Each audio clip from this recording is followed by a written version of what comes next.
지금은 김은경 혁신위원회 위원장 비명계라고 평가받는 분이죠. 장관을 했었던 황희 민주당 의원 등 총 3명의 위원을 추가로 혁신위에 선임했습니다. 황희 의원, 이진 건의양대 교수, 박성진 광주교대 교수입니다. 이제 외부인사 8명, 내부인사 3명에서 11인 체제가 됐는데 자, 황희 의원의 혁신위 참여는 뭐 친명 일색 아니냐 이런 비판을 의식했다라고 보여지는데 어떻게 보십니까, 변호사님? 글쎄요, 뭐 황희 의원은 그 장관까지 지낸 친문 인사로 보이니까 친명은 아닌 걸로 보이고, 예. 그런데 이 세 사람, 특히 나는 이진, 박성진 이분은 잘 모르는데 이진은 난 내가 아는 이진 그분인가 싶어서 깜짝 놀랐어요. 네. 왜 그런가 하면 윤석열 정부의 그 대통령실에 들어간 분이 한 분이 있거든요. 네. 그분인가 싶어서 깜짝 놀랐는데 그게 아니고 건양대 이 교수로 지방 분권을 전공을 하신 분이라고 그러네요. 네네. 그리고 박성진 교수는 이 광주교대 교수, 이 원래 이 진보 좌파 교수로 알려져 있는 분이고, 뭐 어떻든 이 세 분이 들어간다고 해서 친명 일색인 그 혁신위가 네. 갑자기 이 중간 색깔로 바뀔 리가 만무하거든요. 네. 문제는 그 이낙연 전 대표가 귀국을 했기 때문입니다. 예. 이재명 대표가 지금 기대하는 것은 혁신위가 중심이 되어서 이 본인이 원하는 방향대로 이제 당이 굴러갔으면 좋겠는데, 네. 이낙연 대표가 24일 날 귀국한 이후로 그쪽 친이낙연계가 네. 움직이지 않을 리가 있겠습니까? 결국은 지금 9월이냐 12월이냐 언제 이재명 대표가 물러날 것이냐, 아니면 적어도 공천권을 내려놓고 이 비대위 체제로 갈 것이냐. 예. 이제 이런 얘기들이 당 안팎에서 끊임없이 흘러나온단 네네. 말이에요. 그래서 혁신위가 감당하기에는 너무 벅찬 문제다. 그리고 혁신위가 그렇습니다. 제일 처음에 지금 한 얘기는 자, 부처부 특권 네. 여기에 대해서 저는 다 동의하고 넘어갑시다. 사인해라 다. 네. 이러는데 제가 보기에는요, 가령 이재명 체포동의안이 또 들어왔다 이러면 결국 어떻게 되겠어요? 그때 또 주저 물 밑으로는 온갖 네. 무슨 공작을 했어라도 그걸 아마 체포동의안을 부결시키기 위해서 총력을 다할 겁니다. 난 그렇게 봐요. 그러면 그때 또 그럼 역풍 맞고 비판 듣지 않을까요? 그러면 결국은 이 혁신인이 뭐니 하는 문제는 말짱 돌무기 되어 버린단 네. 말이에요. 그래서 이재명 대표가 지난번에 체포동의안을 국회 교섭단체 대표인실에서 그걸 꺼내들었을 때는 내가 보기에는 참 머리석은 발언을 한 거다. 차라리 안 하고 넘어가는 게 예. 원래 원고서 뺐잖아요. 네. 그 뺀 대로 가는 것이 옳았다. 그걸 굳이 다시 집어넣어 가지고 마치 자기가 엄청난 결심을 한 것처럼 네. 해보았자 결국은 체포동의안은 또 올라온다. 왜 그런가 하면 칼자루는 윤석열 정부가 잡고 있고, 네네. 검찰이 이걸 그냥 넘어갈 수가 없는 거예요.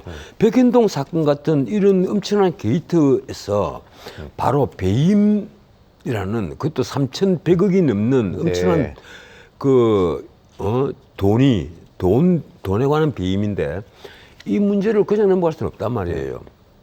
그렇다면 결국 검찰은 다시 한번 구속영장을 칠 건데 이걸 이제 모아서 치느냐 개별적으로 치느냐 문제입니다. 예.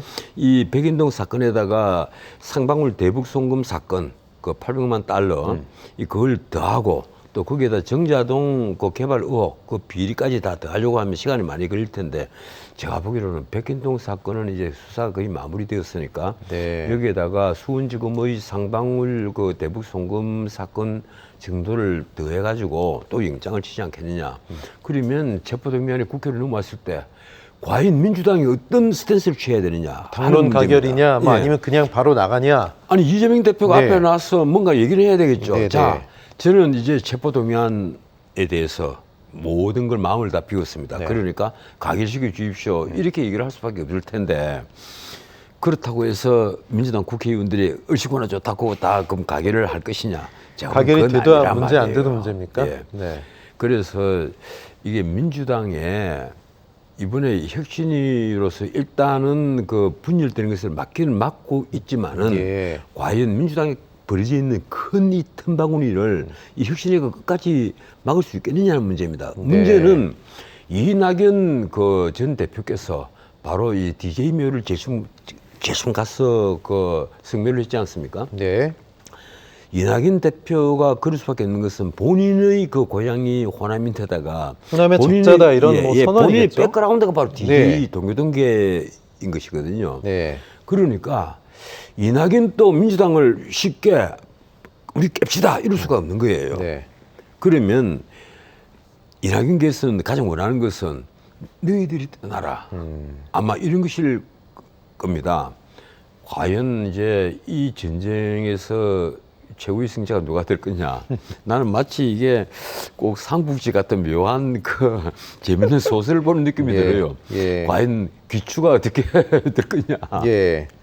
지금 뭐 혁신위가 일단 뭐 혁신 작업의 속도를 낼 수 있을까도 궁금한데. 아니 혁신 작업 할 게 없다니까요. 아, 네. 기껏 처음에 준비한 것이 체포동의안 우리 전부 다 우리 이제 이재명 대표가 네. 대표께서 그렇게 하셨으니까 네. 우리도 전부 다 그쪽으로 갑시다. 이거밖에 없잖아요. 예. 그럼 공천 시스템도 뭐 손 못 댄다고 보십니까? 공천 시스템에서 혁신위가 공천 시스템에 손을 대는 순간에 당은 깨집니다. 아. 그게요 쉽지 않아요. 네. 공천은 각 국회의원들 모두 정치 생명이 걸려가 있는 문제란 그쵸. 말이에요. 거기다가 지금 숫자가 167명입니까? 네. 지금 탈당한 분들 빼고 167명 이분들 중에 핵심들은 전부 다 수도권에 있습니다.